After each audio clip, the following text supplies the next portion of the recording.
Hello, friends. It's great to have you back this week on the Money Girl Podcast, where my mission is to help you live rich and love the journey. I've been hosting this show since 2008, and I'm also an author, speaker, and consumer advocate. My most recent publication is called Debt-Free Blueprint: How to Get Out of Debt and Build a Financial Life You Love. It's available as a paperback or an ebook, and now it's available as an audiobook. If you'd like to hear me narrate it, you can pick up the audiobook version at audible.com. Maybe it would make a good holiday gift for you or someone you know who may need a little help with debt. I hope your plans for the holidays are coming together nicely.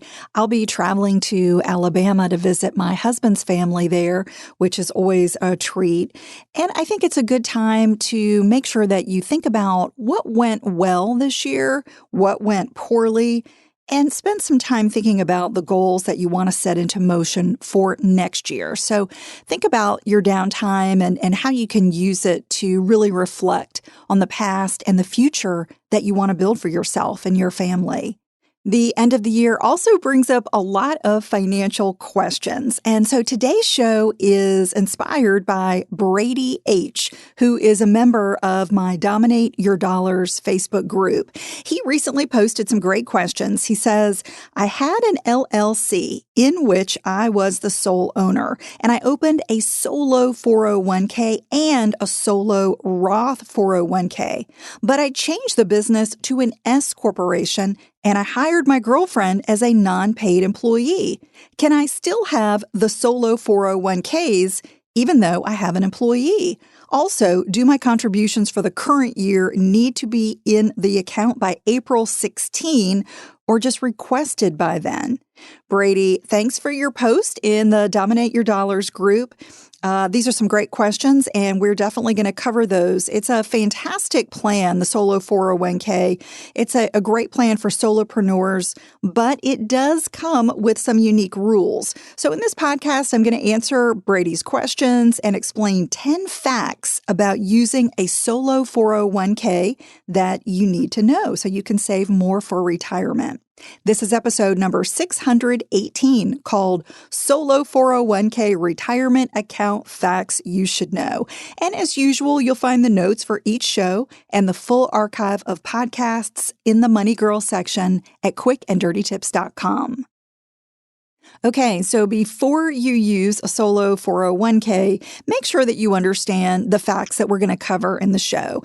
Fact number 1, eligibility is generally limited to solopreneurs. So a solo 401k is a type of retirement plan for the self-employed. It's also known as an individual 401k, a one-participant 401k, and a uni 401k. It's all the same thing. These come with some pretty unique requirements in the world of retirement plans. That is, you can only use it if your business has no full-time employees other than the owner or owners and their spouses. You qualify for a solo 401k no matter your profession or business entity, such as a sole proprietor, partnership, limited liability company, LLC, or corporation. You can be self-employed part-time, full-time, or even while you simultaneously work for other employers. There is no threshold for how much revenue your solo business has to make. As long as you intend to make a profit and you don't have excluded employees on the payroll, you are eligible for a solo 401k. However, be aware of 2 exceptions to the no employee rule. One is what I mentioned. If your spouse works in your business, even as a paid employee, you can still have a solo 401k. And you and your spouse can both make contributions as owner employees to the plan, and I'll cover more about how much you can put in a moment. Another exception to this no employee rule is the ability to have part-time employees who work less than 1,000 hours per year. So that's about 20 hours a week. A lot of people forget about this rule. So you can have part-time employees and have a solo 401k. Note that you can have an unlimited number of businesses or other self-employed people working with you, such as 1099 contractors and freelancers. You can always have those. But once you hire a W-2 employee who works full-time hours, you can no longer contribute to a solo 401k. It's important to keep in mind that self-employment doesn't need to be your only source of income. As I mentioned, you can work for other companies as well. For example, let's say you might work a full-time job for an employer and do some consulting work on the side. In that case, you can use a solo 401k to set aside some extra income for retirement. All right, fact number 2. Hiring employees freezes your account. So you're probably wondering what would happen to your solo 401k if you break the no employee rule. After all, your business can change and you may need to hire some full-time workers one day. So just to review, you can have a solo 401k when you have part-time employees or use independent contractors in your business. But once you have a full-time worker on the payroll, you can no longer make contributions to your solo 401k. What happens is that your plan will be frozen, and that simply means that you can still have it and manage it and allow it to grow as is, but you won't be able to add any new contributions to the account. So it just kind of stays as is. You're allowed to manage it, kind of, move your money and the investments that you have. You just can't put any new contributions in that account. And remember, you've got plenty of other options as an employer. You can open a regular 401k to offer as an employee benefit. Then you could roll over your frozen solo plan into the new regular 401k and cancel the old account. Or you and any other solo 401k participants could roll over your accounts into an IRA. So let's get back to the first part of Brady's question. He said that he changed his business type from an LLC to a corporation and hired his girlfriend as a non-paid employee. Brady, neither one of those actions makes you unable to have a solo 401k. As I mentioned, you can have a solo 401k no matter your business entity type. But I'm a little confused about your unpaid employee. An unpaid employee really isn't an employee, but a volunteer. And even if you did pay your girlfriend as a W-2 employee, you could keep your solo 401k if she doesn't work more than 1,000 hours per year or about 20 hours per week. Brady also asked about contribution deadlines, which we'll get to in a moment. So from what you've told me so far, Brady, it sounds like you are fine to keep your solo 401k. Fact number 3, contribution limits are high. With a solo 401k, you act as both the employer and the employee in your business. That means you can make both voluntary contributions on the employee side and profit-sharing contributions on the employer side. The combination of these contributions allows you to save more than with any other type of retirement account. That is a huge benefit to this type of plan. For 2020, on the employee side of a solo 401k, you can contribute as much as 100% of your salary, up to $19,500, or up to $26,000 if you're over age 50. Now, as the employer, you can also make profit-sharing contributions in an amount that depends on your business entity type. And both kinds of contributions are always 100% vested, so you never lose them if you leave the company or dissolve it. If you're a sole proprietor, a general partnership, or have a single member LLC, you can contribute up to 20% of a participant's earned income. Now, if you're incorporated, profit sharing contributions can be up to 25% of the business entity's income that is subject to the self-employment tax. It gets a little complicated, so you may want to get some help from a tax accountant to figure out exactly how much you can put in. However, there is a maximum annual contribution limit to be aware of. It's $57,000 or $63,500 if you're over age 50. So, for example, if you're younger than age 50 and you max out your employee salary deferrals at $19,500, the business could contribute an additional $37,500 to your account for a total of $57,000 for the year. And if you're over age 50, you could max out the employee side at $26,000, and the business could put in another $37,500 to reach the $63,500 limit. I know that's a lot of numbers. I would definitely encourage you to go back to the post for this show, the notes for this show, to review these numbers if they're kind of flying over your head. And as I mentioned, you may want to get some help from a tax accountant to at least get you set up maybe the first year that you create your solo 401k. Now, if the owner's spouse also earns income from the same business, they can both make contributions to the same solo 401k. The spouse's contribution limit is separate from the owner. So, in other words, if you're married and you're working for the same company, you can double up and contribute twice the numbers that I just mentioned. It comes out to $114,000 per year or $127,000 per year if you both are over age 50. So those are very high contribution limits. But note that when a couple does participate in a solo 401k, they don't have to contribute the same amount or even make any contributions at all. There is not a required annual minimum contribution that you have to make to a solo 401k as the employee or as the employer. All right, fact number 4. There are contribution deadlines. The deadline to contribute to a solo 401k depends on your business entity type. If you are a sole proprietor, a general partnership, or a single member LLC, you have until your tax filing deadline. It's typically April 15 or even October 15 if you file an extension. And you have until those dates to make employee and employer contributions for the prior year.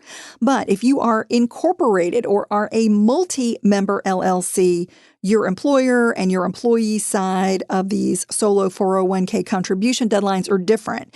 As an employee, you only have until December 31 to make current year contributions. And as the employer, you have more time. You've got until your tax filing deadline, including any extensions. So the second part of Brady's question is about the timing of current year contributions. Since he now has an S corporation, he will need to make employee contributions by the end of the year, but he has until his tax filing deadline to make profit-sharing contributions as the business owner. And the funds must be in the account by that date. So be sure to start the process several weeks earlier to make sure that you hit these deadlines. Fact number 5, you get excellent tax benefits. Just like with other types of retirement plans, a solo 401k gives you terrific tax benefits. That's why I love these accounts. As I mentioned, it allows you to stash away more money than other accounts because you get to contribute as both the employee and the employer. Every pre-tax dollar you contribute to a traditional solo 401k as an employee is tax-deferred until you take withdrawals in the future. In other words, it reduces your taxable income for the current year. Additionally, your investment growth in the account is also spared from tax until you take distributions after age 59 and a half. Now, on the employer side, your solo 401k contributions and expenses for all participants are generally tax-deductible for your business. And even if you don't max out these high allowable limits that I've talked about, making modest contributions over time can really add up. Let me give you an example. Let's say you're a sole proprietor and you will have $60,000 in net self-employment income in 2020. If you were to save 10% in a solo 401k, you would reduce your taxable income by $6,000. And if you invest this amount of money for 30 years with a moderate average return of 8%, you could easily have $1 million or more to spend in retirement. So imagine investing more than 10% of your income. With a solo 401k, you can reduce your taxes and build up a very healthy nest egg at the same time. All right, we're back on fact number 6, which is you can choose a Roth version. The solo 401k also comes in a Roth or after-tax version. With a Roth, you must pay tax up front on contributions, so you don't receive an immediate benefit in the current tax year. However, future withdrawals of both original contributions and your investment earnings are 100% tax-free, which is amazing. And this is true as long as you've had the account open for at least 5 years and you reach age 59 and a half. Another huge benefit is that unlike a Roth IRA, which prohibits high earners from making contributions, there is no income limit for a Roth solo 401k. It comes with the same annual contribution limits as the traditional version. I won't go through them all again, but they're high. And one more thing to know about the Roth, note that Roth contributions can only apply to the employee side of a solo 401k. When you make contributions as an employer, they must always be made on a pre-tax basis. Moving on to fact number 7. Rollovers are allowed. As I previously mentioned, you can generally roll over funds from a solo 401k into other types of retirement accounts. As long as you're moving funds into a like account, no tax will be due. For instance, you could roll over a Roth solo 401k to a Roth IRA or a traditional IRA to a traditional solo 401k. That gives you the flexibility to consolidate retirement accounts when needed. Fact number 8, loans may be possible. A solo 401k may allow you to take a loan from yourself if you set up this feature in your plan. You can typically borrow up to $50,000 or 50% of your account balance, whichever is less. For example, if your solo 401k has $20,000 in it, you could borrow half of that or $10,000 from yourself. You can use those funds for anything you want with a maximum payback period of 5 years. In some cases, you can include a feature that would allow a longer payback period, such as 15 years, if you use the money to buy a primary residence. However, you must repay a loan with the interest rate spelled out in your plan. It might be the prime rate plus 1%, for example. Any amounts that you don't pay back on time will be treated as an early distribution. So that's not a good situation to get into because it would be subject to income tax plus an additional 10% penalty if you're younger than age 59 and a half. Fact number 9, maintenance is low. Having a solo 401k is relatively simple to manage and it's inexpensive compared to a regular 401k. You don't need to file tax documents until your plan grows significantly. If you have more than $250,000 at the end of a tax year, you must file a tax form. It's called 5500EZ. And the cost to set up and administer a solo 401k, it's going to vary depending on the investment firm that you use and the total assets that you have in the plan. There might be an initial fee of $100 and monthly fees of $20 when you're just getting started. And establishing a plan, it's easy. It can literally take less than 30 minutes.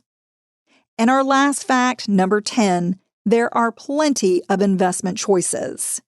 You can put solo 401k contributions in a variety of investments. What's available depends on the firm that you choose, such as a bank or a brokerage, but it typically includes a menu of mutual funds or exchange-traded funds at a minimum.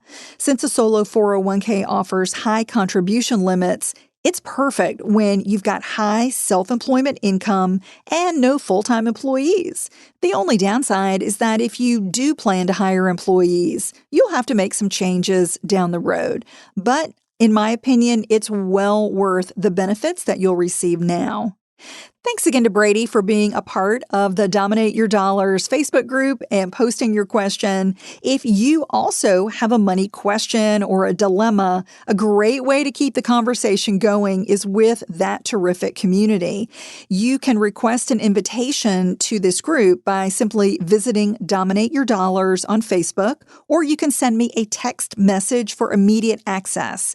Just text the word dollars, DOLLARS, to the number 33444, and you will get an invitation. I hope to see you in the group. You can also visit lauradadams.com to email me your money question. You can even record a voice message that I may be able to use in the show. Just call 302-364-0308 to leave your message. Money Girl is produced by the audio wizard Steve Rickyberg with editorial support from Karen Hertzberg. If you've been enjoying the podcast, we would love for you to take a moment to rate and review it on Apple Podcasts. You might also like the backlist episodes and show notes that are always available at quickanddirtytips.com. That's all for now. I'll talk to you next week. Until then, here's to living a richer life.